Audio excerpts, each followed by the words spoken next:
Hi guys, you're with RB and I hope you enjoyed the last 3 episodes of this Milsim. So this is just going to be a small little debrief of what kind of happened after the 3 episodes. So right after episode 3, the next thing that me and my section did is we got into the vehicle again on the orders of 0 and we started moving out to support troops in contact not too far away from our base. We ended up driving out into a field and kind of scanning around a few times the field, just keeping an eye where the enemy where we knew they were. At that moment we were in the field, our friendlies were engaged a bit up the hill and the enemies were somewhere in the middle. So the thing was happened, we did a hard disembark. We got right out of the vehicle, took cover, but unfortunately because we were driving around so long, the enemy knew exactly where we was. They already counted how many of us there was and we were just kind of caught up in an unwinnable battle. We had open terrain behind us, you know, bushes, kind of a broken wall, and the enemy in front of us. So they knew exactly how much there was of us. We knew nothing about them, and we had nowhere to retreat. So we got caught up in a pincer movement. The enemy, we were suppressing the enemy. They flanked the left side, they flanked the right side, and they just started wiping us out. Basically, it was a massacre. We were gone within maybe 10-20 minutes of the battle happening. My entire section plus a nearby section as well. The enemy also outnumbered us. It was a huge, massive platoon element there. So they were just kind of boggled up from the other section, and then when we arrived they just kind of overran our position. At that point it was already kind of dusk, so the light was kind of going away. We had to use flashlights to make our way back, and by the time we got back to the base it was already coming towards, you know, full on night like. So at night we decided to hit the enemy base. We went up the exact same way we went up with the vehicle, but this time on foot. My section went first. We walked something like almost an hour. You know, in the dark it's very hard to walk, you don't know where the enemy is. You just got wiped out there, so we were just a bit more cautious. We basically followed the exact same path we took on the vehicle. When we got to the point where our unit was basically destroyed, our previous life, that time the QRF vehicle came in with another section to reinforce us. They disembarked, they joined up with us. This stage was full on pitch black. They were using night vision goggles, so we kind of followed them up to a small little base beside the enemy FOB, enemy forward operation base. We left 2 men to defend the little village beside the enemy FOB, just to be able to use it as a respawn. It took us a long time to move from that little village to the enemy FOB. We didn't know where it was pitch black. We had strict light discipline, no flashlights. The guys who were using the night vision goggles, they kind of went in front, so we lost them. But eventually we found the enemy FOB. The guys with night vision went first and we just waited there. At this stage it was something almost 2-3 hours we were moving on the FOB without any battle. The guys with the night vision goggles got spotted, brief engagement happened, we went in to support them, and basically, just in a nice easy word, we got massacred. We got destroyed. We walked back to the village to respawn. At this point it was coming up to almost 12 AM. We had sentry duty from 12 to 3, so my section had to go back. The guys who were waiting for us at the village, they actually left. They were part of my section. Most of my section who took casualties, well, they walked straight back to the FOB just to be able to stay on sentry duty like we were supposed to be, 12 to 3 AM. At this stage, sentry duty 12 to 3 AM, like most people at that stage are pretty tired, right? Morale kind of just like no more interest. Everybody wants to go to sleep. Fatigue is starting to set in. Hunger starting to set in. That was my first time on sentry duty. It was actually my first time eating that day properly. I had a small snack during one of the respawns, but that was about it. So just everybody's tired. We kind of knew the enemy wasn't going to attack because it was just that insane hour almost, but we were also kind of skeptical. What if they did? You know, the FOB is going to be lost. So we carried on sentry duty. We left a few of the more tired guys, the guys, you know, some of them it was their first time playing a Milsim. We put them into the vehicle and just told them to go to sleep. If contact is made, wake up, get back into the fight. So we finished sentry duty at 3 AM.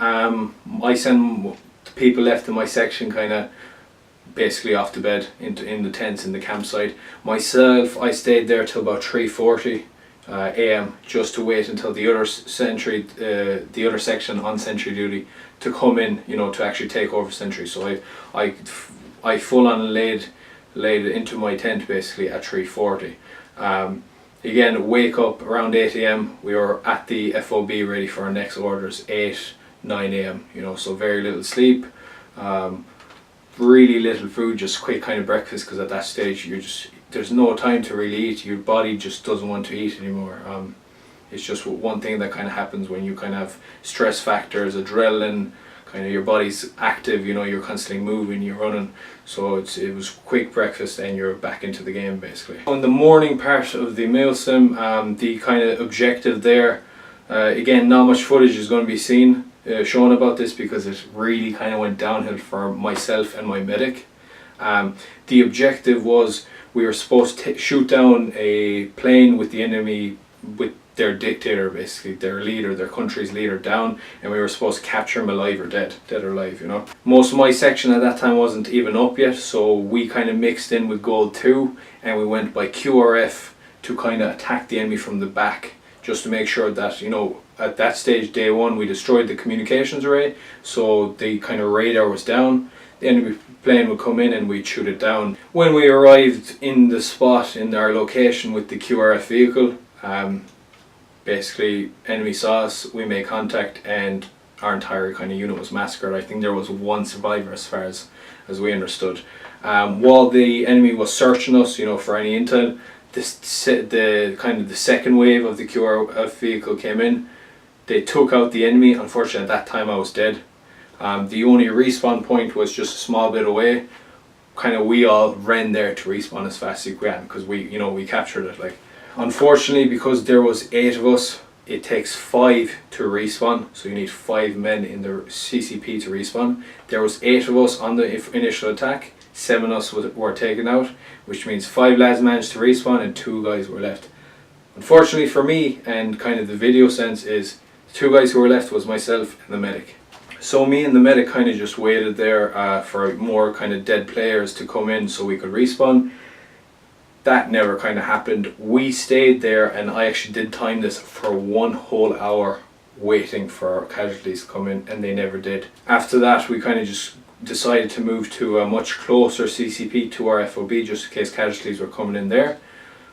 I mean, 20-30 minute walk to that CCP. Like at this stage, like you're wrecked. You have no energy left, and you're arriving at that CCP, and again, nobody there. Completely nobody there. We waited there something like 10-20 minutes and we just said, let's go back to the FOB, maybe there's casualties there. So that's what we did. Me and the medic walked all the way back to the FOB. I mean, just in terms of scale sense, that's practically walking from one side of the map to the other side of the map, with obviously huge intervals of waiting time, because we spent an hour waiting one place, 20 minutes in the other, and now we come to the FOB. We come to the FOB, there's few guys on sentry duty. As far as I couldn't tell, either they were left there or they just woke up late and didn't know what was going on, so they decided to, oh, we'll defend the FOB. When we arrived there, like, I mean, it was maybe 30-20 minutes left till the end of the game. So we covered huge distance, we're tired, no action to be seen, kind of, we have no idea what's going on anymore. Are we winning, are we losing?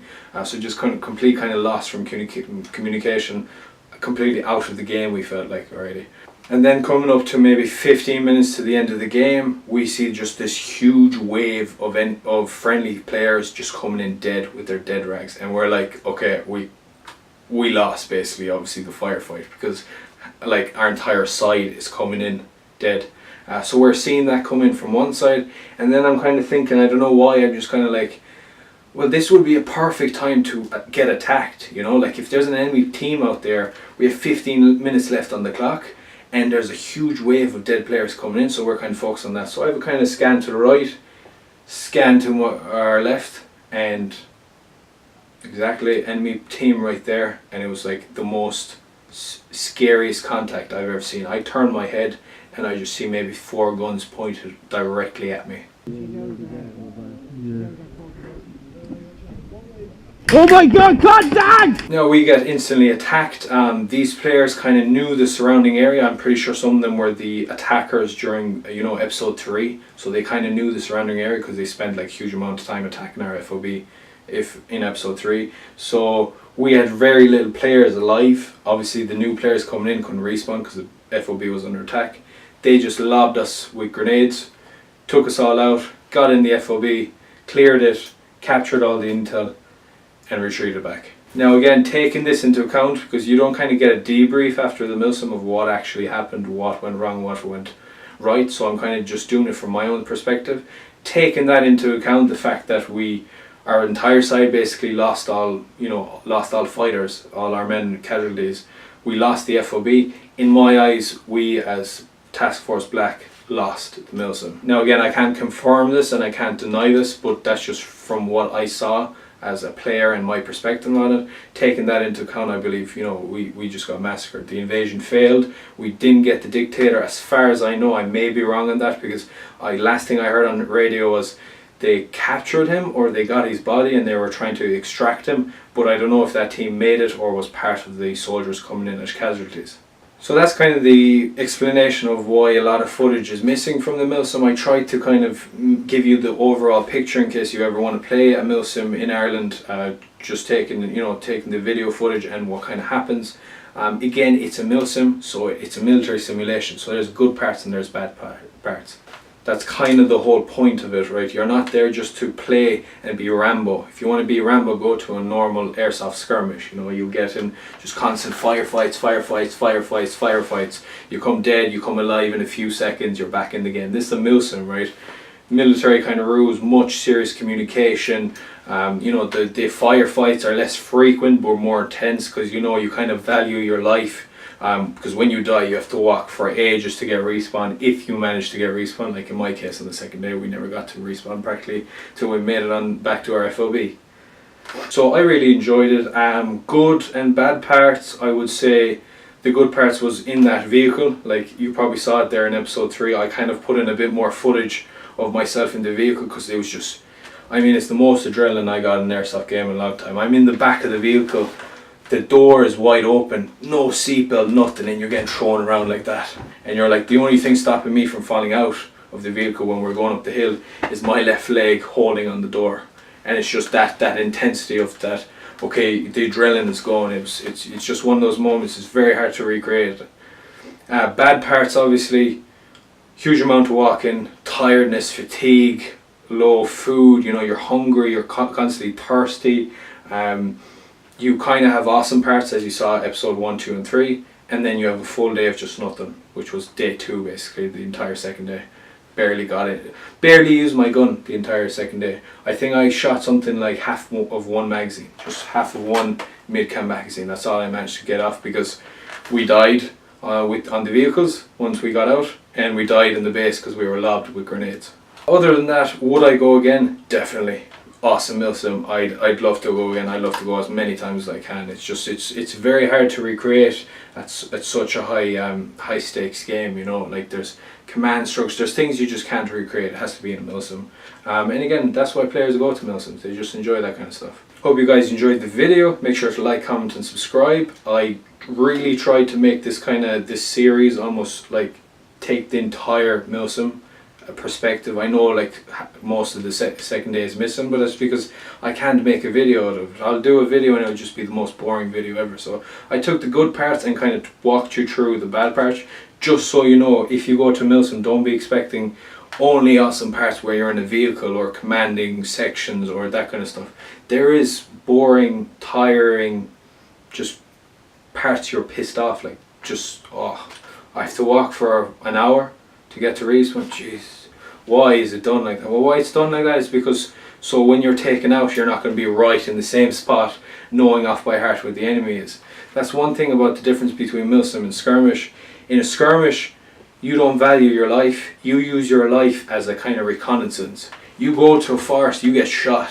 You know where the shot came from. You respawn, you're already engaging the position where you got shot from. In a Milsim, you go to a forest, you're crawling, you're taking cover. Why? You get shot.